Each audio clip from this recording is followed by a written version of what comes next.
In this video, we will see how to split the screen on macOS. This video is for MacBook Air, MacBook Pro, iMac and Mini Mac. So let's get started.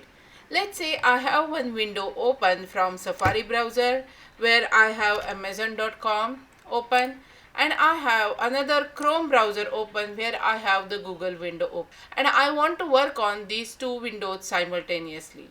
So in order to do that, you just need to go into this green color button and just hover over it, and it will show you three options. One is enter full screen, and if you want to split the screen, then whether you want to keep this window to the left of screen or if you want to keep the window to the right of screen.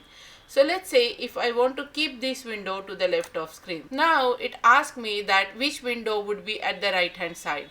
So if I click on the Amazon.com, my Safari browser, then it automatically takes to the right side window. Now I can work on these two windows simultaneously. If I want to give more space to the right side Safari window, I just need to drag the divider to the left hand side and I can give maximum size to the right hand side window. If I want to give maximum size to the left hand side window, I just need to drag the divider and drag it to the right and it adjusts automatically.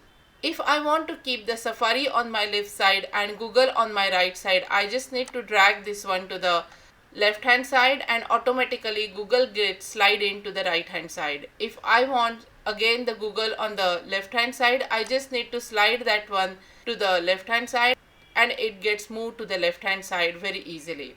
Now if you see on my screen, my dock is hidden.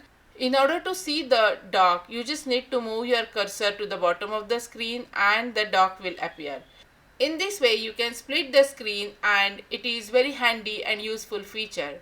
Now, if you want to see the window on the full screen again, you just need to go to that green button and click on the green button. It will open up your window on the full screen. If you find the video helpful, please like the video, share with your friends and subscribe to my channel. I will see you in the next video. Thank you.